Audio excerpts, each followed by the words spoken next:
BJP के आकाओं को social media चलाना हमने सिखाया, वे हमारी जांच करवा ले, आरोप साबित हुआ तो राजनीति छोड़ दूंगा। बिहार बदलाव यात्रा के दौरान गोपालगंज बैकुंठ में पत्रकारों से बातचीत करते हुए उन्होंने भाजपा के प्रदेश अध्यक्ष दिलीप जायसवाल का पलटवार किया और उनका सारा जवाब दिया, जहां पर उन्होंने साफ साफ कह दिया कि राजनीति छोड़ दूंगा अगर वो ये सब कुछ साबित कर दे। एक पुराने फेसबुक ग्रुप पोस्ट को लेकर क्या कुछ कह रहे हैं प्रशांत किशोर, चलिए सुनते हैं पत्रकारों के बीच क्या कुछ कह रहे हैं। आरोप लगाया कि फर्जी अकाउंट बनाकर बीजेपी को बदनाम करते हैं। दिलीप जायसवाल ने आरोप लगाया है कि आप सोशल मीडिया पे फर्जी अकाउंट बनाकर बीजेपी को बदनाम कर रहे हैं। दिलीप भैया ऐसा है कि इसीलिए आदमी को, जिसको कहते हैं ना नीम हकीम खतरे जान, दिलीप जायसवाल को अपने जीवन में सोशल मीडिया का कुछ आइडिया है नहीं। इनके पिताजी को सोशल मीडिया हम लोगों ने सिखाया है। जिस अकाउंट की वो बात कर रहा है, सब लोग ध्यान से सुन लीजिए, जिस अकाउंट का बात दिलीप जायसवाल कर रहे हैं वो भाजपा के दो लोग आज से नहीं 2016 से चला रहे हैं। और उस आदमी को ये भी नहीं समझ है कि ये भाजपा का कोई पेज नहीं है, ये फेसबुक ग्रुप है जिस पर कोई भी जाकर कुछ भी लिख सकता है। 2016 से ये दो लड़के भाजपा के ये ग्रुप चला रहे हैं। उस पर आरजेडी के लोग भी पोस्ट करते हैं, उस पर जनसुराज के भी लोग पोस्ट कर रहे हैं, भाजपा के लोग भी पोस्ट कर रहे हैं।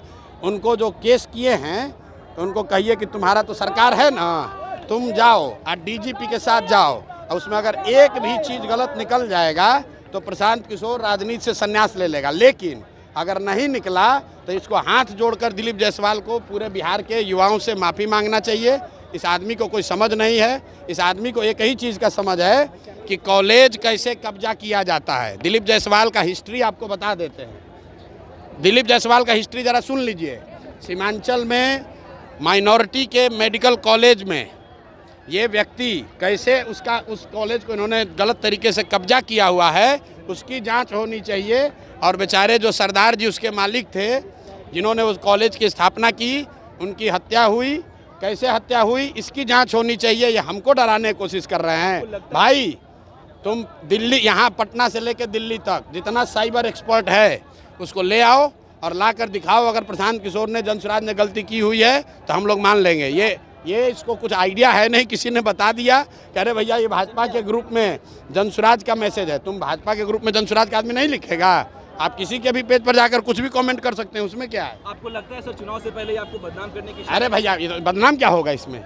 बदनाम हमको क्या करेगा भाई? सब लोग समझ रहा है सरकार किसकी है, भाजपा की है। तो अगर कोई फेसबुक पेज गलत चल रहा है तो तुम पकड़ लो। दिल्ली में सरकार तुम्हारी है, पटना में सुनिए ना। इस वीडियो के सह प्रायोजक हैं डॉक्टर प्रशांत कश्यप, डीएम कार्डियोलॉजी।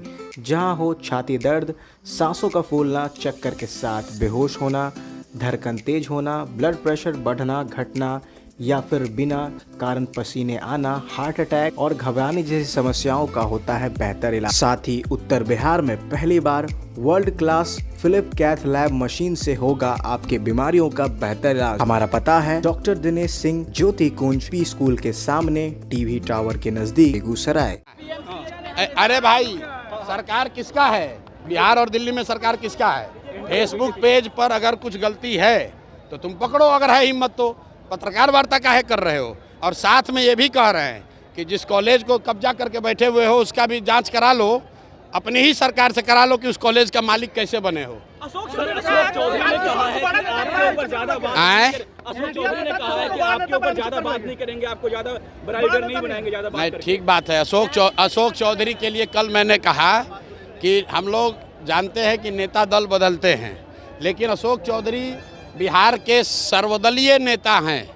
इनके बाबूजी कांग्रेस में, ये खुद जदयू में, बेटी लोजपा में और दामाद आरएसएस भाजपा में।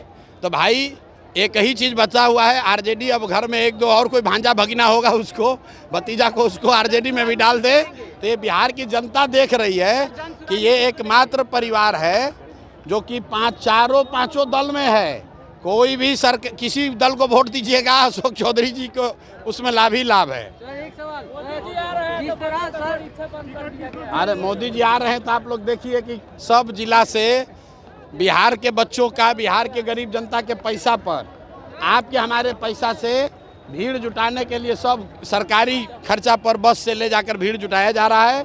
तो सब लोगों को पूछना चाहिए कि भाई आप हम लोग को कुछ दे तो नहीं रहे हैं, हम लोग का ले क्यों रहे हैं।